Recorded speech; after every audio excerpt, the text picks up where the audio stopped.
Pada Juni 2026 ini memutuskan berhenti menjadi guru setelah 40 tahun mengabdi dengan membawa gaji terakhir Rp414.000. Mari kita hitung. Pantas saja Kang Deddy Mulyadi kaget karena upah guru kecil jika dibandingkan dengan upah karyawan MBG. Kombinasi berkah barokah. Bismillahirrahmanirrahim.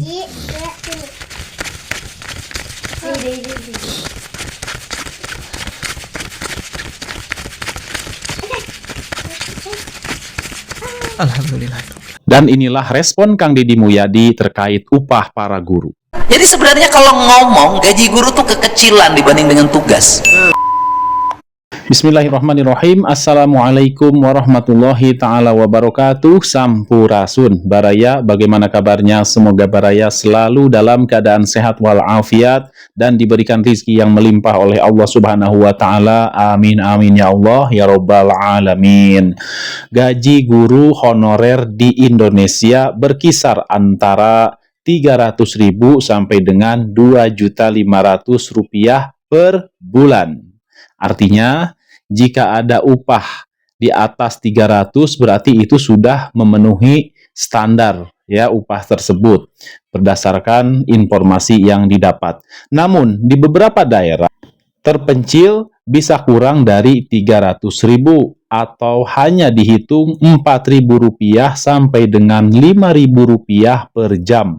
Jadi setiap kali mengajar per jamnya dihitung antara Rp4.000 sampai dengan Rp5.000 untuk gaji guru honorer. Nominalnya jauh dari upah minimum regional atau UMR karena sangat bergantung pada dana bantuan operasional sekolah atau BOS dan kemampuan yayasan atau APBD setempat. Itu ya Baraya. Nah, belum lama ini viral seorang guru honorer yang menunjukkan upahnya di media sosial. Seperti apa tayangannya? Baik, Baraya, mari kita simak sama-sama, silahkan. Saya Bu Ijah, pada Juni 2026 ini memutuskan berhenti menjadi guru setelah 40 tahun mengabdi dengan membawa gaji terakhir Rp414.000. Mari kita hitung. Ini ya amplopnya. Kita buka.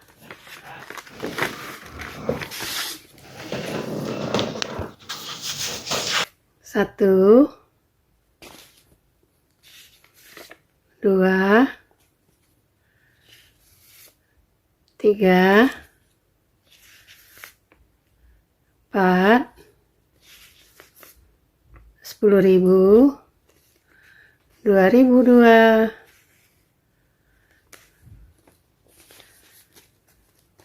Bukan pamer ya, hanya sekadar mengungkap fakta. Wassalam.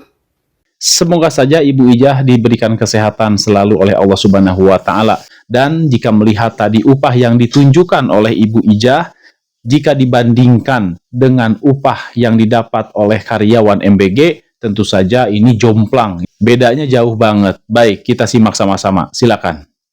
Alhamdulillah, unboxing gaji pertama dari MBG.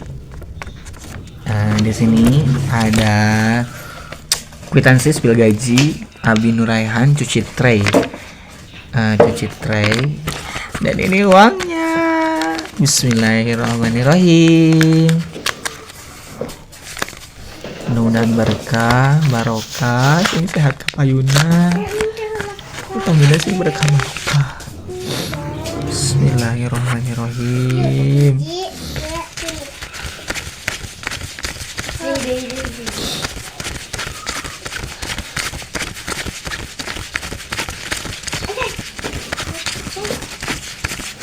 Alhamdulillah.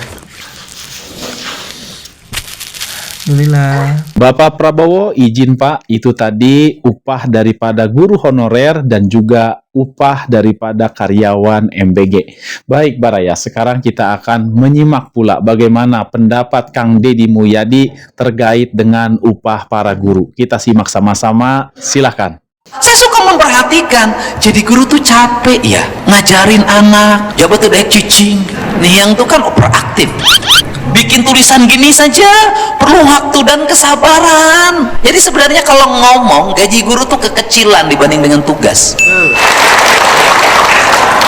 Itulah ya Baraya, hebatnya Kang Deddy Mulyadi sebagai pemimpin Jawa Barat, sebagai gubernur Jawa Barat. Meskipun beliau belum pernah menjadi guru, mengajar di sekolah-sekolah Baraya, akan tetapi karena beliau memiliki empati yang tinggi, maka beliau bisa merasakan bagaimana perjuangan para guru itu mendidik putra-putri kita di sekolah. Karena kebetulan beliau juga pernah menjadi siswa, beliau juga sekarang sudah memiliki putri yang beliau tadi sempat katakan bahwa bagaimana ketika beliau di rumahnya mungkin ya, ketika mengajarkan putrinya tersebut pelajaran-pelajaran, itulah pengalaman beliau. Makanya beliau juga memperkirakan ini bagaimana sulitnya juga ya guru-guru di sekolah mengajarkan putra-putri yang begitu banyaknya di sekolah ya.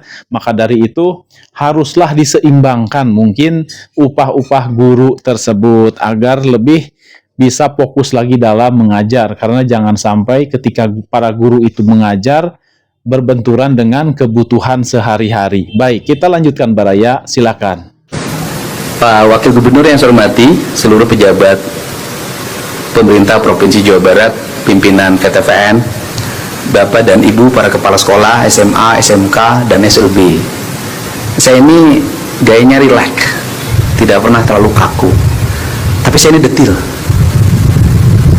Dan kemudian saya itu bekerja mengandalkan intuisi.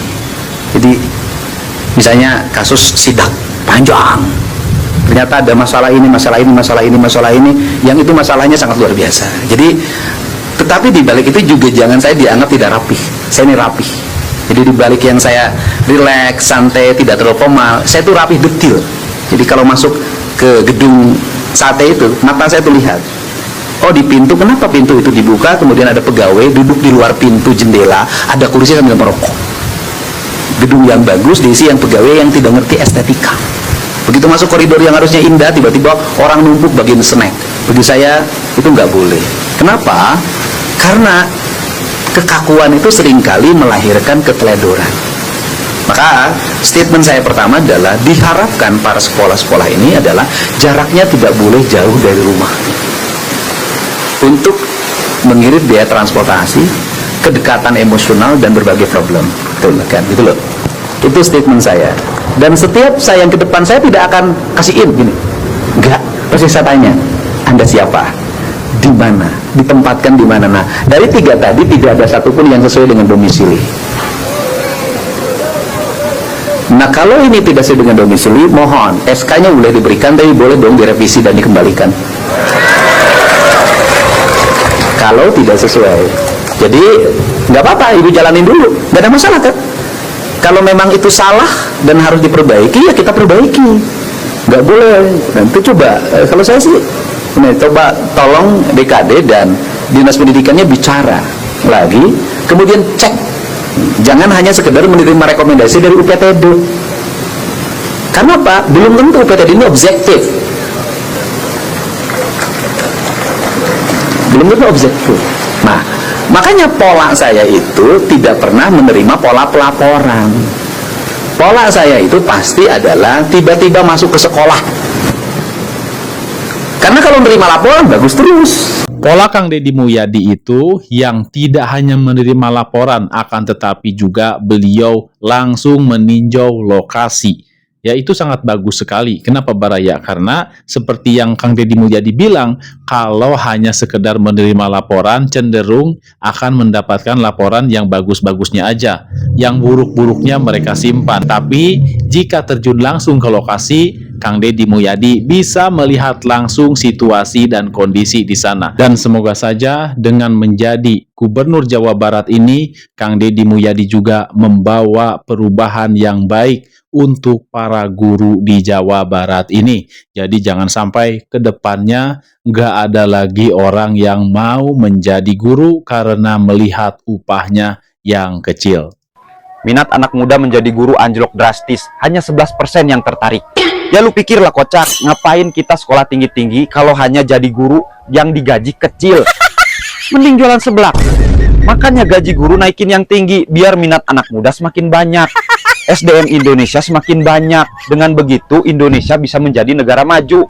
Mudah-mudahan saja Indonesia menjadi negara maju. Amin amin ya Allah ya Rabbal alamin. Baik Baraya, mohon maaf bila ada salah kata. Wabillahi taufiq wal hidayah. Wassalamualaikum warahmatullahi taala wabarakatuh. Terima kasih.